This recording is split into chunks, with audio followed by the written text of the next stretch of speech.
gracias por la invitación. La verdad que es un tema que empecé a tirar de la manta a raíz de un caso que he vivido en primera persona en la consulta mía y que me sentí tan frustrada que no podía hacer nada, eso hace años, 2013, 14 por ahí, que no había, me sentí atada, ¿no? Entonces empecé a leer sobre el tema, no tenía nadie a quien preguntar. Y si os digo la verdad, en el entorno veterinario sigo sin tener a nadie a quien preguntar. Es un tema que no solemos hablar en el entorno veterinario. Bueno, aquí tenemos un congreso de los que hablamos de absolutamente todo, pero este es un tema que creo que toca ya abordar en el entorno veterinario.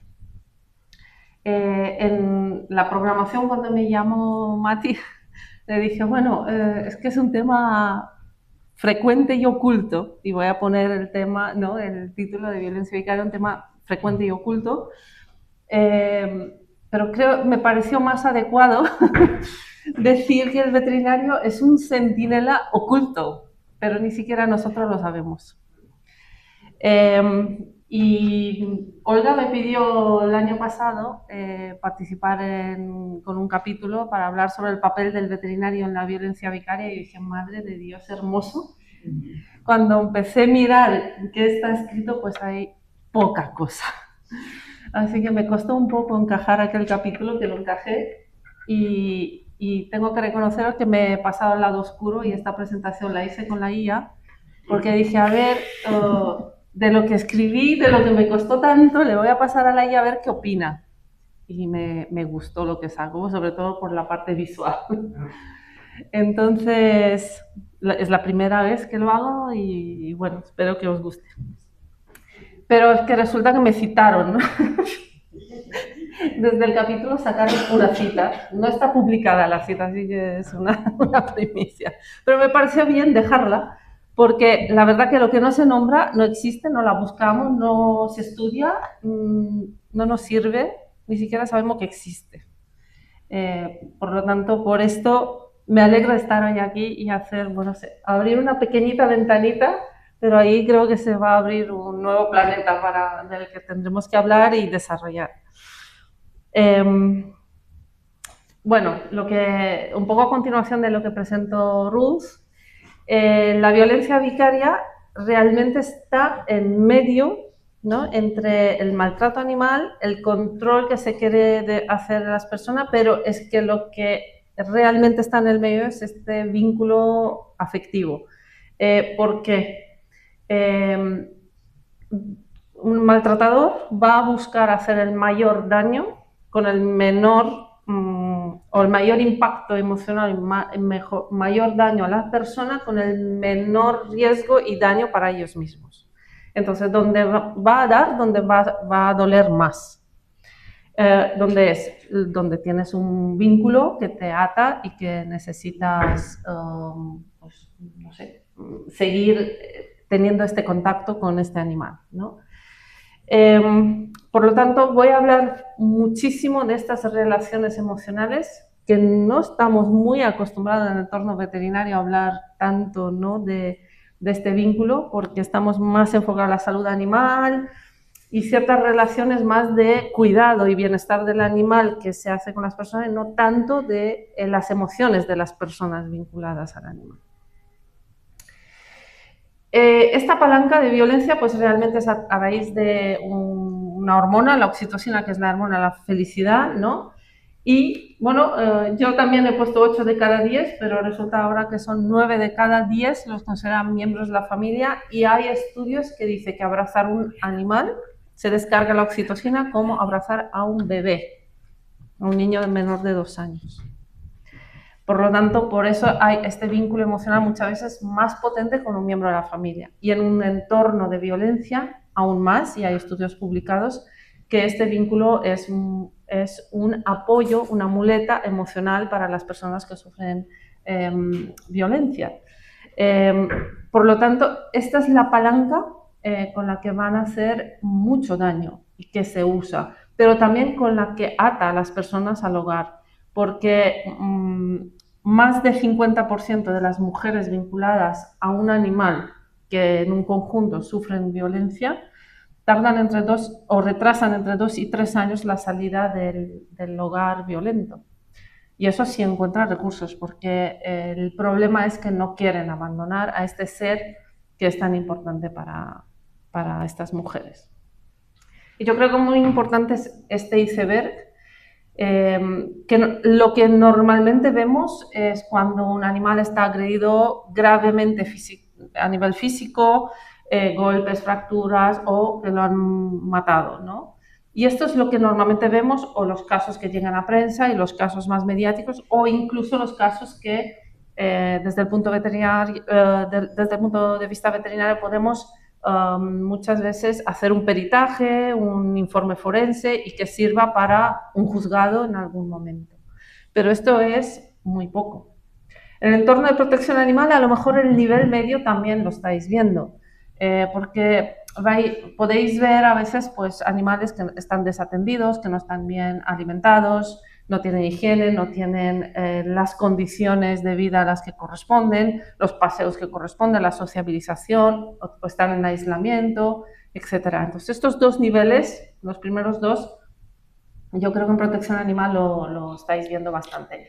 Y no me voy a enfocar realmente a cómo se ejerce esta violencia, ¿no? Sino más a toda la problemática que aún está oculta y que no la estamos viendo.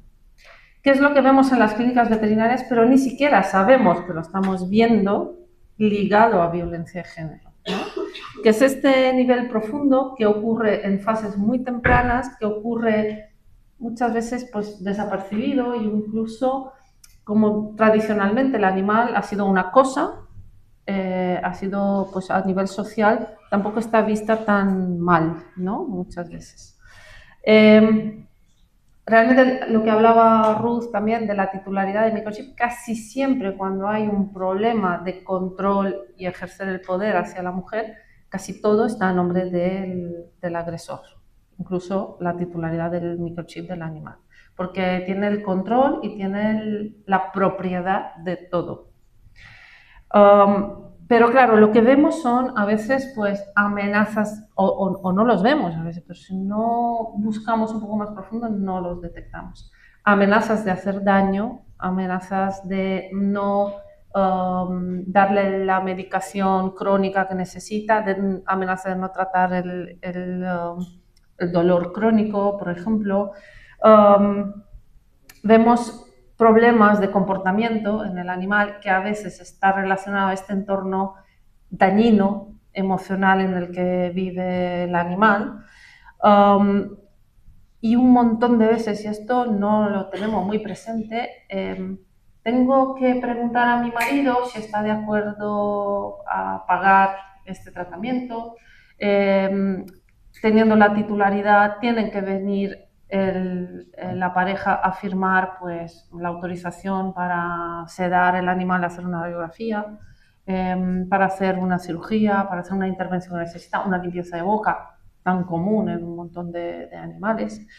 Y muchas veces no obtenemos esta autorización o no quiere abonar alguna factura o no puede... la mujer no puede decidir de que si se hace un procedimiento, se aplica un tratamiento, se hace una prueba sin preguntar. Y esto muchas veces, pues, bueno, muchas veces pensamos, bueno, pues lo tomamos como algo normal y no es tan normal.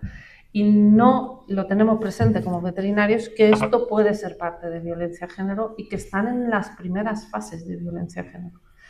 Porque no estamos sensibilizados a ello, no, lo desconocemos por completo. En cuanto empiezas a rascar y empiezas a leer y tal, ves tipos de comportamiento que muchas veces te das cuenta, ups, aquí hay algo. Y aquí pues tenemos un poco un cuadro intentando poner en una sola diapositiva todo lo que puede pasar, ¿no? Y hay tanto daño físico como psicológico hacia el animal, como por acción o omisión, ¿no? Y claro, tenemos el abuso físico y emocional, que os digo, estamos en entorno de protección animal, desgraciadamente, acostumbrados con este tipo de violencia, ¿no? pero muchas veces no estamos acostumbrados a relacionarlos a violencia de género. Hay estudios, hay una recopilación de el vínculo entre la violencia de género y el maltrato animal, en una recopilación de datos, de encuestas. Lo que no he conseguido que pusiera la cifra, porque supongo que hay dispares entre distintos estudios, pero la conclusión es que en los hogares donde hay maltrato animal, en los hogares que hay violencia de género, se detecta muchísimo más maltrato animal que en los hogares donde no se ejerce la violencia de género. Por lo tanto, tampoco somos conscientes muchas veces de decir, esto es un maltrato animal, y nos quedamos en maltrato animal. Pero probablemente hay maltrato a personas que hay detrás. Que puede ser violencia de género, puede ser niños, puede ser mayores, puede ser familiares de otro grado. Cuando hay algo que se busca, pues muchas veces se puede, es para ejercer el control. Y a lo mejor hay que empezar a abrir esta mente y a veces buscar o rascar un poco más y mirar el contexto, no solo el animal en sí y el agresor y quedarnos en esto. Probablemente hay que hacer un estudio un poco más profundo de las relaciones que hay en torno a este animal. Después las amenazas, claro, son daños o no es tanto una acción ni es un daño físico, pero son estas amenazas, gritos y tal, que es el daño psicológico que se está buscando. Y después las omisiones.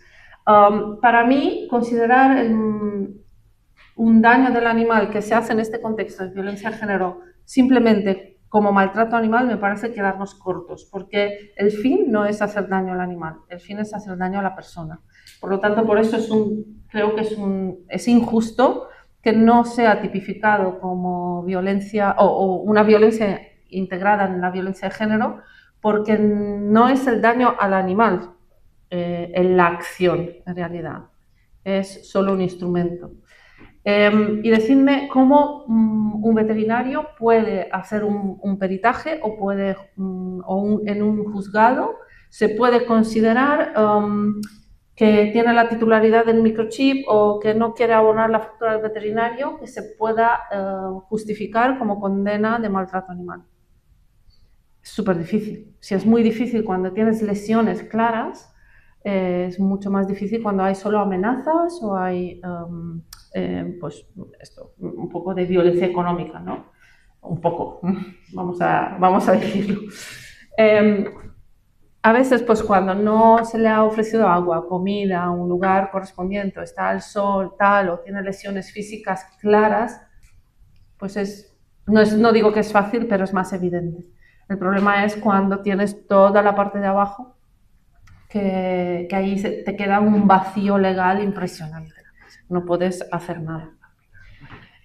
Por eso para mí el enfoque tiene que ser One Health, One Welfare, es una sola salud y un solo bienestar del conjunto. Y cuando se hace daño a otro es que se encadena, se está sufriendo pues el otro ser, ¿no?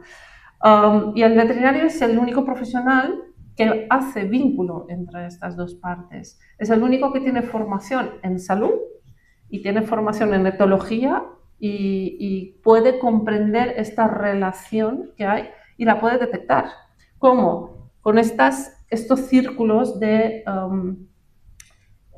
abrir la mirada, ¿no?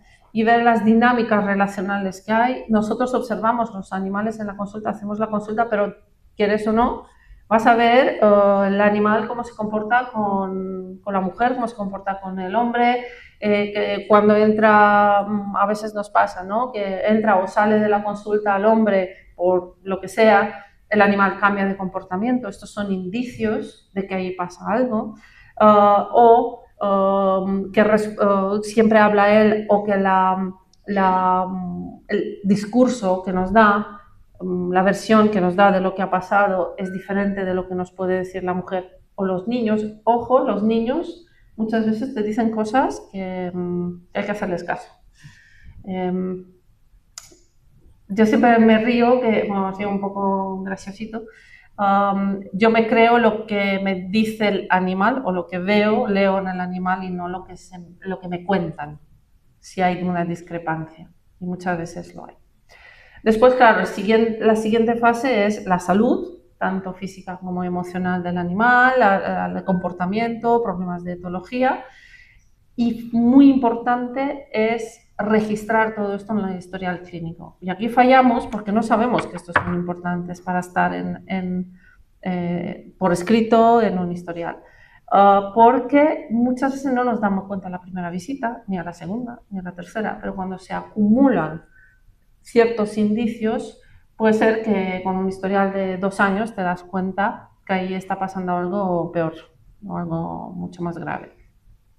Y a veces son pues frases que te están diciendo o incoherencias. Hay que decir, bueno, pues hay una incongruencia entre la anamnesis y la sintomatología clínica.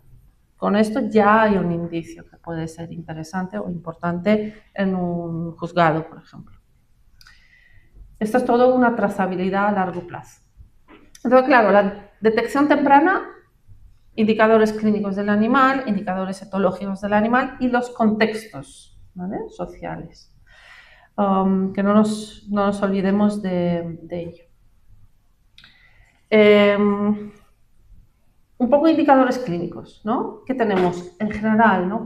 Por eso os digo, a lo largo del tiempo, incluso en un momento determinado, si haces unas radiografías, se ven fracturas en distintas fases de curación, se ven cicatrices de distinto tipo, sobre todo es súper importante, fracturas en la zona torácica, de costillas, y lesiones en el cráneo. Son los típicos lugares de golpe, ¿no? O patadas en el costado o golpes en la cabeza o tirar el animal y hacerle daño.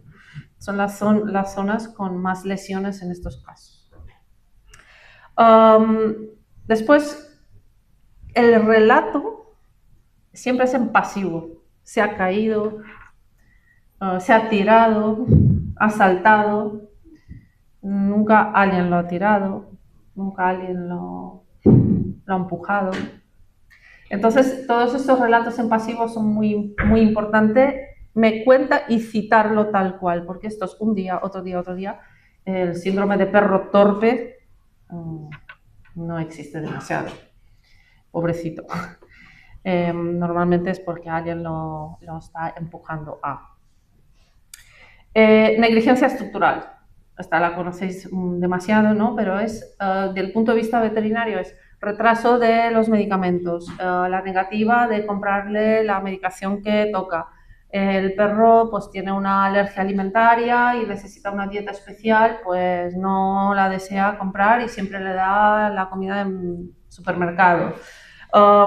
Suele venir siempre con parásitos, no hacen los tratamientos preventivos a tiempo o casi nunca, ¿no? No se aplican vacunas, no se aplican desparasitaciones, ni un simple collar, etc.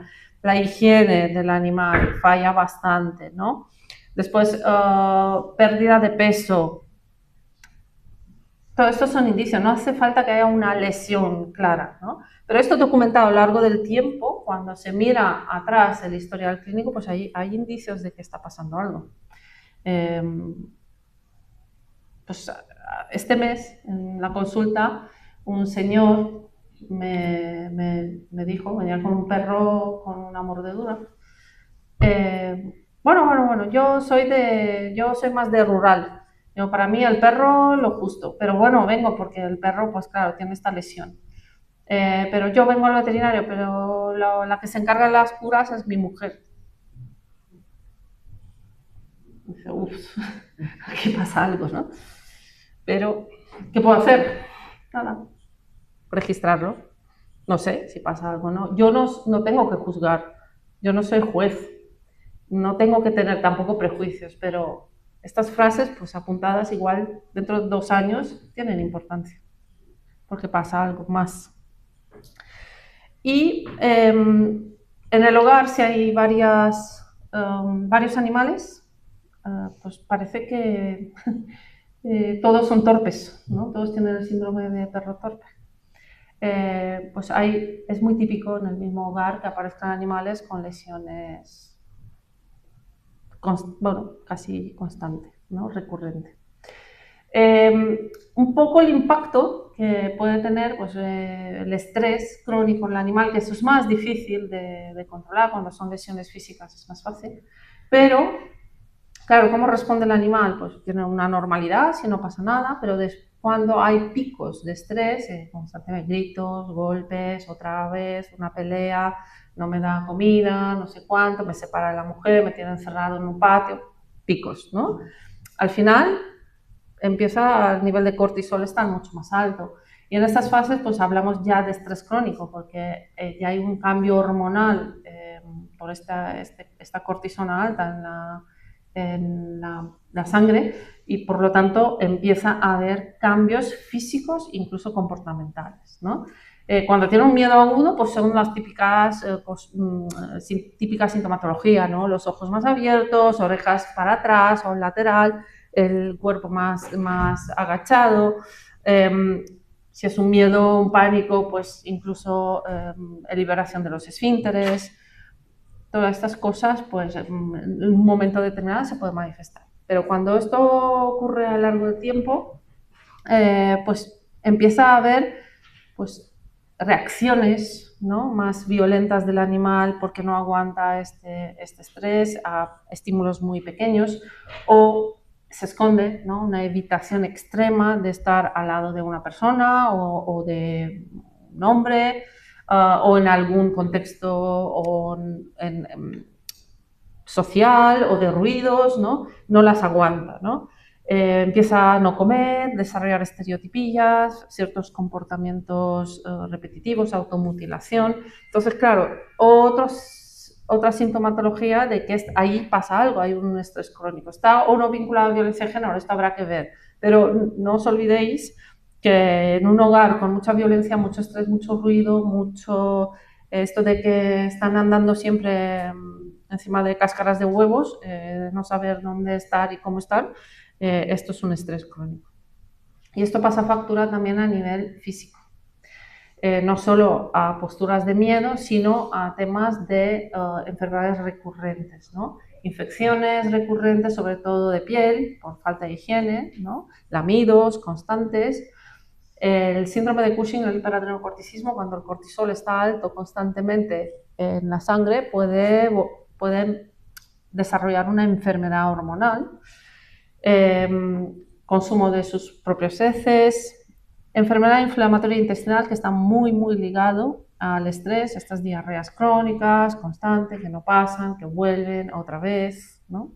Picores, prurito por nerviosismo, y después también por las inflamaciones intestinales crónicas que nos desarrolla cuadros más graves.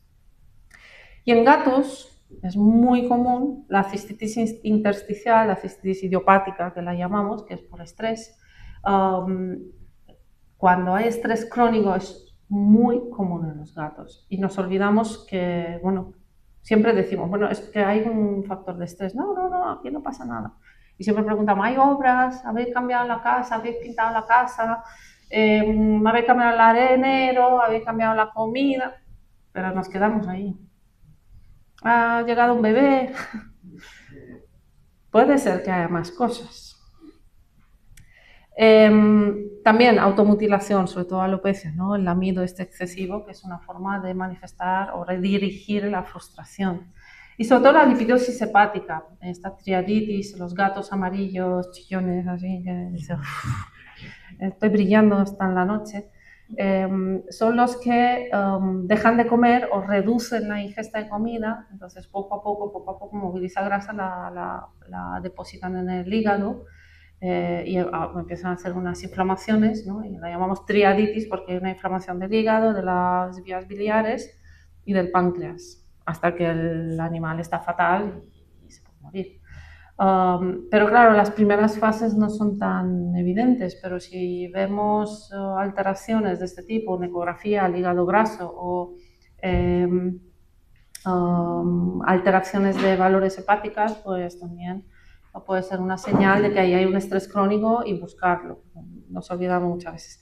A veces este estrés crónico o esta lipidosis hepática aparece por dolor crónico, y a veces este dolor crónico puede ser producido por alguna lesión, algún golpe, caída, fracturas que no las curan, que no las tratan, y por el dolor también puede pasar, porque reduce la ingesta de la comida y empieza toda la cadena. Y después, lo que hablaba antes, los contextos, ¿no? Que son muy, muy importantes. Pues el típico acompañador controlador que no deja hablar a la cuidadora real, ¿no? Monopoliza toda la conversación. No deja aislar a la víctima de violencia de género para poder hablar con ella, sino que siempre tiene que estar presente para que no se comunique nada inoportuno, ¿no? Después, darse cuenta de estas incongruencias, ¿no? En la narrativa, lo que cuenta uno, lo que cuenta otro, y lo que cuentan y no te cuadra con lo que ves. Y esto, pues, en las clínicas veterinarias suele pasar, y bastante. Y siempre decimos, bueno, pues ahí algo han hecho, algo le han dado, algo, pues algo la ha comido y no me lo cuenta y tal, pero puede ser que sea mucho más grave de lo que pensamos, porque nos quedamos en lo superficial, ¿no? Pero no significa que hay que justificar esto, o hay que buscar, o hay que hacer un interrogatorio. No, no, no, no. No somos detectives, no somos policías, pero dejar constancia. No me cuadra, o incongruencias entre el relato y el cuadro clínico, la sintomatología detectada. Y después también el bloqueo nuestro. Desconocemos, es una cosa totalmente novedosa en el mundo veterinario, quiero decir. No estamos cómodos con este tema porque no hay formación, nadie nos ha preparado para ello. De hecho, no nos preparan ni para toda la carga emocional que es una clínica veterinaria o una consulta veterinaria, como para prepararnos para esto. Pero ir recogiendo todas las dudas, todos los indicios que tenemos, y sobre todo a veces pues hablando, pues muchas veces no con el veterinario, pero con las auxiliares. A veces se sinceran más y pueden tener ciertos indicios que las auxiliares son, y hablo en femenino porque y lo siento por los auxiliares porque hay algunos, pero ahora 90 y largo por ciento son chicas. Es muy importante que estén formadas también, porque normalmente suelen sincerarse más con ellas que con la veterinaria o el veterinario. Porque, no sé, nos ven como más autoritarias, o no sé, como más alejadas, o les viene a la mente los médicos y entonces están un poco menos receptivas. Y la documentación forense es fundamental en veterinaria, y lo presento aquí en protección animal porque de verdad es muy importante cuando detectáis cualquier cosa, que el veterinario, insistir que el veterinario haga una documentación muy profunda de todo, reportaje fotográfico, vídeos de comportamiento en ciertas situaciones, todo lo que se puede recopilar es genial. Y que el relato sea muy profesional, ¿no? Y sin juicios y prejuicios. Y evitar lenguajes de este tipo, ¿no? Maltratado por... hay que poner siempre pues, todo lo más profesional posible, porque esto igual irá más adelante a un juzgado, o puede ser un documento con mucha importancia. En esto la verdad que tenemos que aprender mucho. Tenemos formación en peritaje forense, en cómo construir un informe, pero no recogemos normalmente datos de tipo social relacional, ¿no?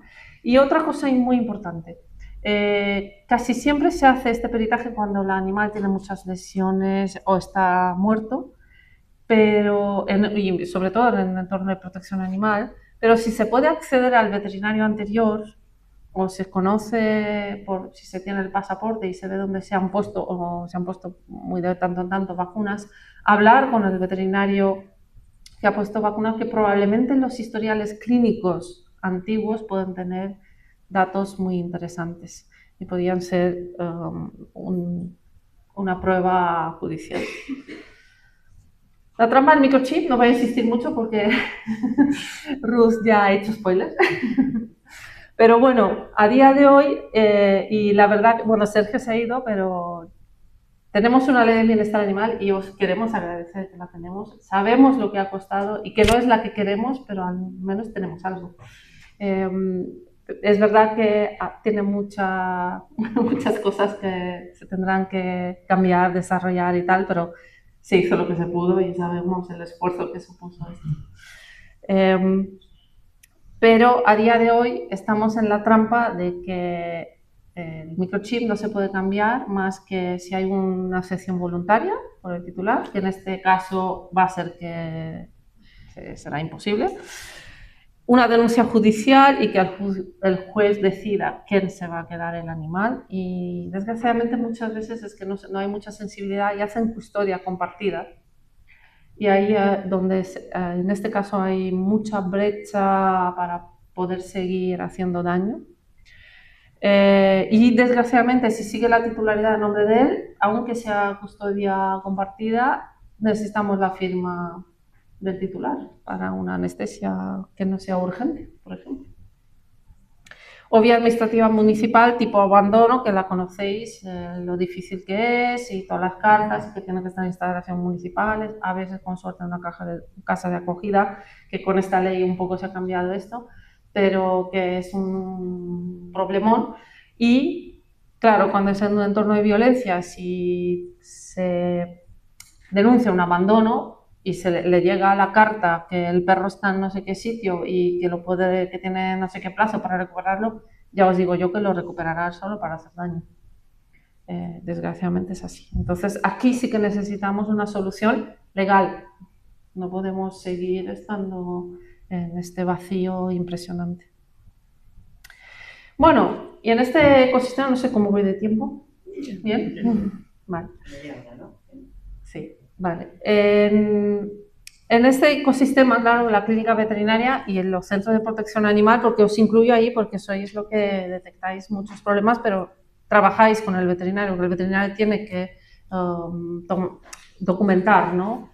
muchos problemas de este tipo. Entonces, la clínica veterinaria necesita conexión y necesita relación y saber cómo hacer y procedimientos de actuación con los servicios sociales, con las fuerzas de seguridad y con el ACOPET. Bueno, he puesto BIOPE también porque creo que todavía existe en Cataluña, no lo sé si creo que existe. Sí, que fue la primera iniciativa.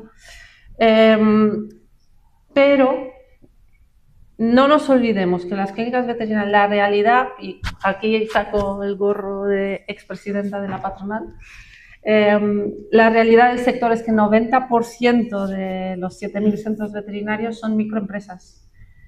Son de menos de 3 personas y la inmensa mayoría mujeres menores de 45 años. En este contexto, enfrentarse a un agresor de este tipo no es fácil. Los estudios científicos, hay varios que afirman que los agresores que agreden a un animal son muchísimo más violentos y son mucho más perversos que los que no lo hacen.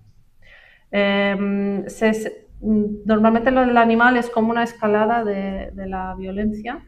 El animal es como un ensayo, no hay empatía con él, muchas veces también es una construcción social durante tiempo de cosificación del animal. No está tan mal vista socialmente aún hay demasiada población que no le importa las lesiones a animales. Afortunadamente este cada vez es menor y las generaciones más jóvenes son mucho más sensibles, pero tiene también la cara B, ¿no?, de esta sensibilidad, que son más vulnerables a la agresión. Y desgraciadamente no es punible, súper difícil de demostrarlo y sobre todo en el iceberg, si estamos en el segundo o en el tercero, es más difícil. Entonces, con esta vulnerabilidad no pidamos a las veterinarias, a las auxiliares hacer de héroes, sino que se necesitan herramientas legales, se necesitan protocolos, se necesita que la administración entienda que ese es un problema frecuente y que la agresión a los animales, la violencia de género ejercida a través de los animales, aparece en las fases tempranas de la violencia de género. Por lo tanto, es una medida que si se aplicaría, a lo mejor se podría prevenir muchos males mayores, muertes de personas, de mujeres y sobre todo de hijos. Que sabemos que normalmente la violencia vicaria ejercida a través de los hijos suele ser en las etapas finales, como la punta de la violencia. Por lo tanto, y se ejerce la violencia a través de los animales, se ejerce durante años antes de escalar muchas veces. Por lo tanto, si tenemos esta mirada y ponemos el foco y nos formamos, no solo los veterinarios, sino veterinarios, protectoras, auxiliares, servicios sociales, médicos, enfermeras, todos los que puedan estar conectados al entorno o al ecosistema de violencia de género, que tenga esta mirada y que la violencia hacia los animales, yo le llamo violencia vicaria animal, que me atreví a ponerla así, pero en realidad no tiene nombre aún. Esta cosa que ni siquiera sabemos cómo nombrarla, ponerla encima de la mesa, desarrollarla y empezar a estudiarla, porque probablemente es una de las mejores medidas de prevenir o de actuar en fases tempranas, que tantas veces lo oímos y lo lamentamos cuando hay casos muy gordos, ¿no? Con fallecimiento de mujeres o fallecimiento de menores. Y bueno, la COPED no lo voy a presentar yo porque está Olga aquí y mejor que ella nunca, pero las clínicas veterinarias y las entidades de protección animal tenemos que saber que existen.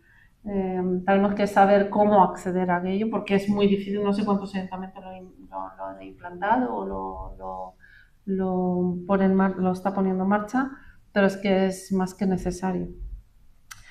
Por lo tanto, un poco el flujo sería desde la clínica veterinaria. Si detectamos algo y gestionamos el problema, en cuanto tengamos algún indicio, podemos informar a las víctimas, podemos ofrecer ciertas vías de salida. Si podemos tener contacto con los servicios sociales, que hay un flujo y un protocolo de cómo hacer este trabajo, y después se haga la protección tanto de la mujer como del animal. Tener estos recursos, sobre todo de proteger al animal, permite a la víctima abandonar este entorno de violencia. Y vuelvo a insistir, que más de 50% retrasan entre 2 y 3 años la salida del entorno violento. Así que es una cosa importante. El flujo de actuación en la clínica, el primero es una detección pero silenciosa y sin hacer de héroes, ¿vale? Con todo lo que he dicho antes, es muy importante saber actuar, por eso es súper importante la formación de todo el personal de la clínica veterinaria, tanto para detectar como para saber cómo manejar esta situación y cómo informar a la víctima. No le podemos informar delante del agresor, por ejemplo. Después, claro, es detectar y esta ventana de comunicación, ¿vale? Aquí no hay que hacer interrogatorios, hay que crear un espacio seguro, hay que crear un espacio tranquilo que la víctima pueda hablar y no preocuparnos solo y exclusivamente por el bienestar animal, que muchas veces en la clínica pecamos de este asunto.